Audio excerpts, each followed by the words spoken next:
Hey everybody, and welcome back to the channel. So in this video, we got this 2011 Ram 3500 here, and it has some codes in it for communication with the transfer case, O2 sensor module, and the trailer brake module.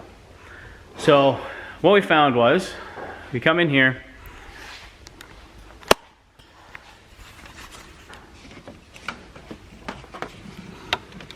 and this fuse here, it is fuse M15, which you can see up here on the description. Powers a whole bunch of different things. So rear view mirror, transfer case, air suspension if equipped, power seating if equipped, CCL, multifunction switch, shift assembly, cruise control, a whole bunch of stuff.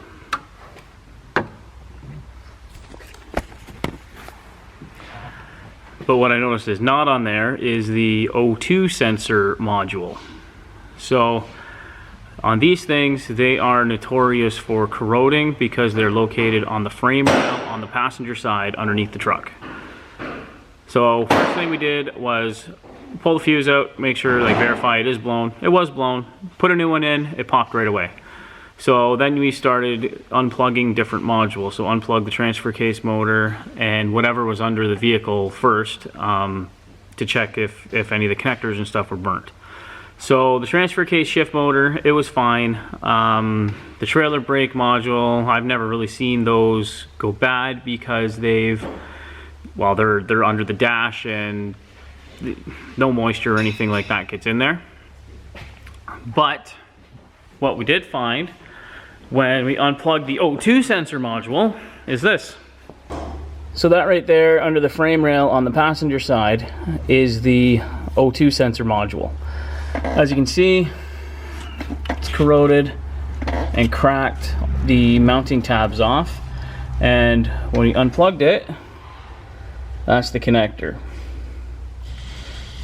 So to verify that this was the problem, all I did was snip the power wire going to the connector, put a new 4x4 fuse in, and the fuse did not blow.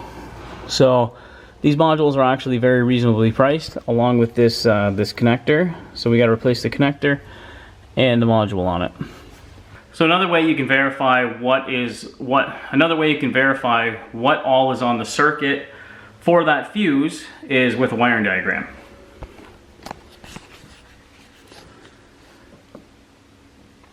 So right here is the diagram. Right there is fuse M15. You can see it comes down to a splice and goes to the multifunction switch, steering angle sensor if equipped, trailer tow module, transfer case selector switch, and the cluster, and also the inside rear view mirror. But you can also see right here, it branches off into C2, so connector 2, pin 7, comes down to another splice here, and then goes down to the fuel heater. Over here, except 6.7, it doesn't have this line here, and then comes down to the O2 sensor module. So that module right there and the fuel heated relay aren't on the fuse panel description. So that O2 sensor module is usually the one that's bad. So now I got my parts ordered up and we're just waiting, and then when we get them tomorrow, I'll show you how to wire up the connector. So it's the next day and we got our parts in. This here is the part number for the... This is the part number for the module, 68055582AG. This is it right here. Nice and shiny. And then for the connector, that's it right there. 68202814AA. And this is what they send you. So you got all these wires and a plug. Alright, so we got our connector and everything taken off. Finding a pinout, couldn't find one for this, so we're gonna have to do it the old-fashioned way of just snipping one wire at a time and rewiring it. So the new connector comes with these little clips that you basically just like crimp around the stripped ends and then solder, and comes with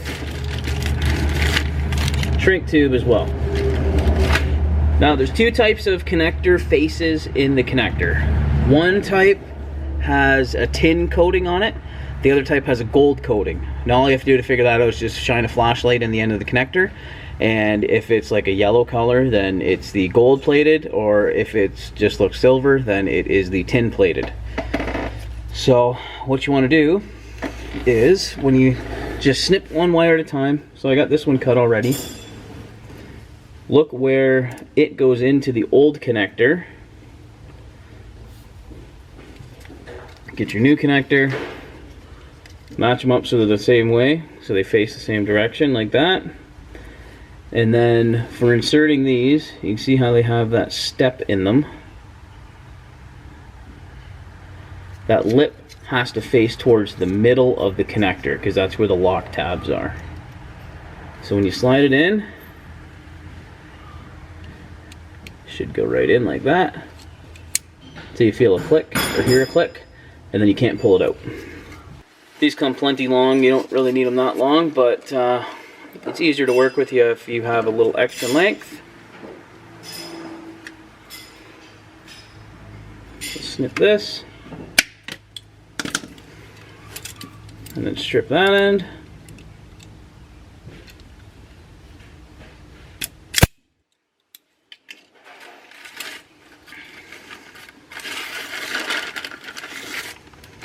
Take a piece of shrink tube,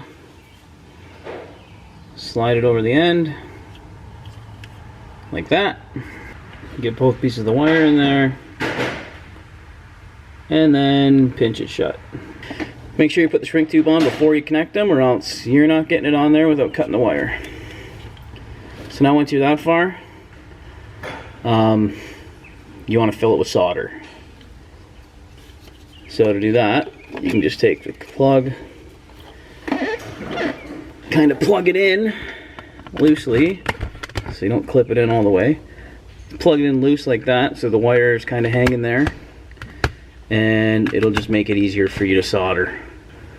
When you're soldering, you got to get a little bead of solder on your gun.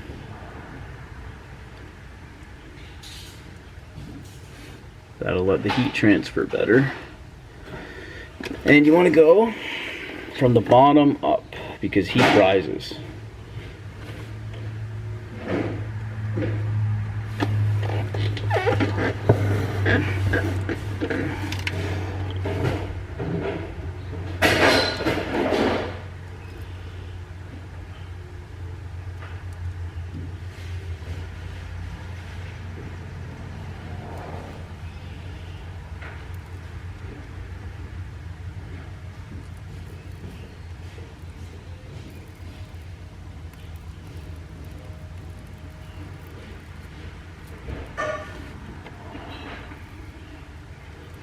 Make sure you get plenty in the connector.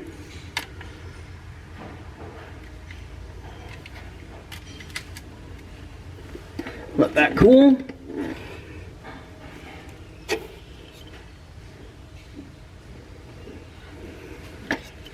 So we've got a good bead of solder in there. The connector's full too, so we should have some great continuity between them. Put the shrink tube over it.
say that in Woodman. He knows all. No, it works if you call me in the weekend. Yeah. Sure not. I don't really use the weekend. I don't think it's fine either. Ah, UPS van! What am I gonna pay brokerage on today?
Hold on.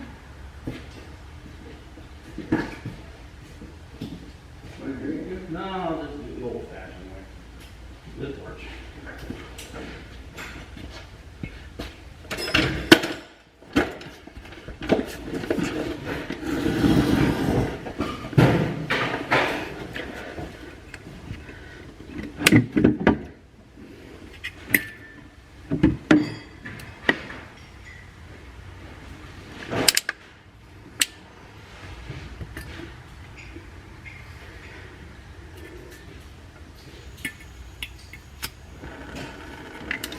Now if you slid your shrink tube over, shrink it. You can use a heat gun or a torch, doesn't really matter. If you're using a torch, just be careful not to go too crazy with it or you will light it on fire. And there we go. You can see on the ends here, this shrink tube is dual walled, so it has like a glue inside to keep moisture out. And yeah, so there we go, 1 down, 15 to go. So there we go, after about 45 minutes. All 16 wires are soldered, shrink wrapped, and the new connector is on. Now to lock all the tabs in place, or to lock all the pins in place, see how this white thing is sticking out a bit? You push that in, and now they're all locked in there, they can't come out. So now we gotta wrap this up in loom and get the new module mounted in there. So there we go, got our module mounted in, connector on. I put some the dielectrical grease on the connector just to keep things working good in there. And there you can see the old one inside there, it's all burnt. So that's all wired in, so let's fire this thing up and see if we still have our service 4-wheel drive and service brake controller codes.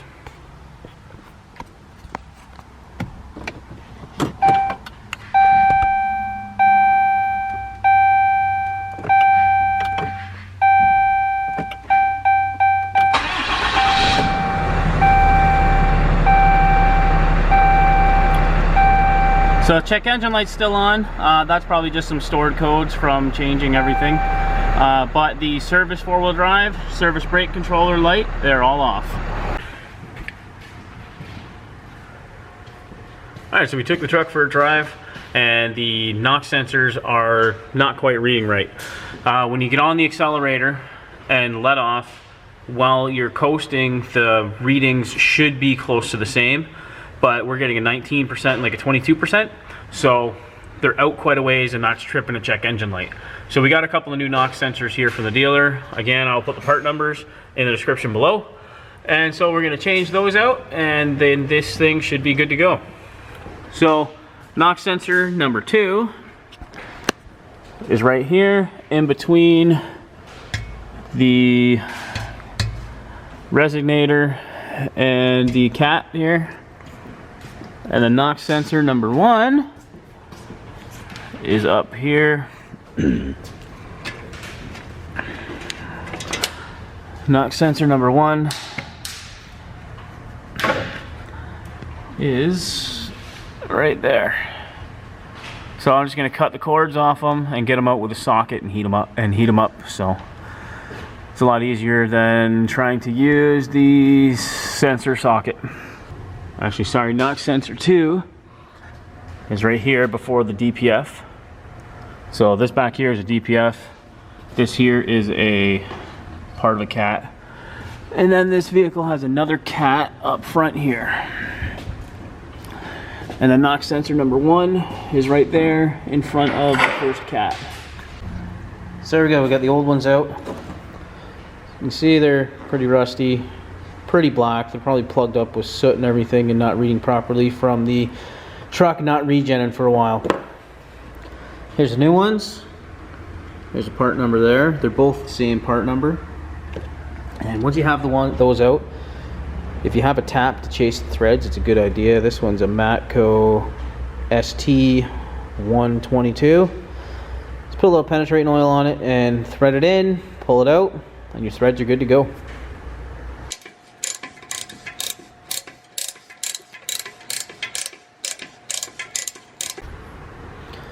So you can see the new ones, they come with anti-seize right on the threads. You can put a little more if you want on it, but yeah, they already come with some on it. So you just thread them in. The back sensor had this guard on it that you slide back over. You just thread them in and tighten them up.